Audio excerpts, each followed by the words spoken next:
क्या लेजेंडरी देव आनंद ने लाहौर से तालीम हासिल की? अदाकारों सुरैया और जीनत अमान से मोहब्बत के किस्से, सुरैया को मरने से कैसे बचाया? हिंदी फिल्म इंडस्ट्री के लेजेंडरी देव आनंद का जन्म 1923 में पंजाब के गुरदासपुर में हुआ। देव आनंद ने जुलाई 1943 में बजरिया फ्रंटियर मेल लाहौर से मुंबई का सफर किया। उस वक्त उनकी जेब में महज 30 रुपए थे।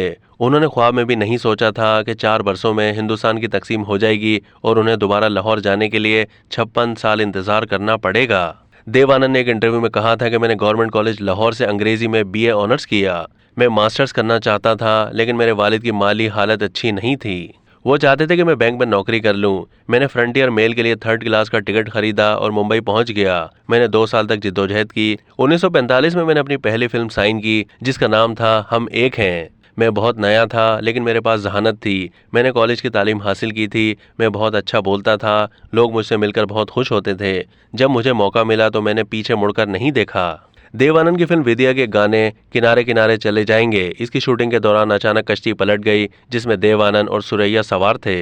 देव आनंद ने उस वक्त सुरैया को डूबने से बचा लिया था। सुरैया ने कई साल के बाद एक इंटरव्यू में कहा था कि मैंने बाद में देव आनंद से कहा कि उस दिन अगर आप मुझे नहीं बचाते तो मैं डूब जाती। तो उन्होंने जवाब दिया कि अगर आप डूब जाती तो मैं भी मर जाता। देव आनंद ने एक इंटरव्यू में सुरैया से मोहब्बत के बारे में कहा था कि पहले दिन से ही हम दोनों ने एक दूसरे को पसंद करना शुरू किया। वो एक बड़ी स्टार थीं, उनके पास बड़ी कारें थीं और मैं पैदल जाता था। मुझ में बहुत एतमाद था। हमारी दोस्ती बढ़ती चली गई। देव आनंद ने मुंबई के एक बाजार से सुरैया के लिए एक हीरे की अंगूठी खरीदी, लेकिन सुरैया की नानी बादशाह बेगम को यह रिश्ता पसंद नहीं आया। मारूफ फिल्मी तारीखदान राजू भारतन ने अपनी किताब में लिखा, सुरैया ने मुझे बताया कि किस तरह उनकी नानी ने देव आनंद की दी गई अंगूठी को मेरिन ड्राइव पर समंदर में फेंक दिया था। लेकिन इसके बरक्स देव आनंद ने अपनी सवाने उम्री में लिखा कि सुरैया ने मेरी भेजी हुई अंगूठी समंदर के सामने ले ली, उसे आखिरी बार मोहब्बत से देखा और उसे समंदर की लहरों में फेंक दिया। देव आनंद ने हिंदुस्तानी फिल्म इंडस्ट्री को बेमिसाल टैलेंट दिए। उन्होंने शत्रुघ्न सिन्हा, जैकी श्रॉफ, टीना मुनीम, तब्बू और जीनत अमान को मुतारिफ करवाया। मशहूर जमाना फिल्म हरे राम हरे कृष्णा के बाद देव आनंद का जीनत अमान पर भी दिल आ गया था। देव आनंद ने किताब में लिखा कि एक दिन मैंने महसूस किया कि मुझे जीनत से मोहब्बत हो गई है। मैंने ताज होटल के एक रेस्टोरेंट में एक टेबल बुक करवाई ताकि उन्हें बता सकूं। इससे पहले हमें एक साथ पार्टी में जाना जाता था। वहां जीनत का सबसे पहले शराब के नशे में चूर राज कपूर ने इस्तकबाल किया। जीनत ने झुककर उनके पांव छूने की कोशिश की, लेकिन मैंने महसूस किया कि उनके दरमियान ज्यादा ही कुर्बत है। राज ने जीनत की मेरे सामने सरजनिश की कि तुमने हमेशा सफेद कपड़े पहनने का अपना वादा पूरा नहीं किया।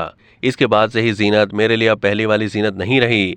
मैंने जीनत से कहा कि आप लुत्फानंदोज हो, मैं जा रहा हूँ। जीनत ने कहा हमें कहीं और जाना था। मैंने कहा कोई मसला नहीं। मैं वहां से उठा और बाहर आया। उसके बाद देव आनंद ने कभी जीनत अमान की तरफ नहीं देखा। सन 1947 के बाद 3 अदाकार राज कपूर, दिलीप कुमार और देव आनंद हिंदी फिल्मों पर छा गए। ललित मोहन जोशी के मुताबिक तीनों में से जो अदाकार घर घर मकबूल हुआ वो देव आनंद था। खास तौर पर खवातीन उन्हें पागलपन की हद तक पसंद करती थीं।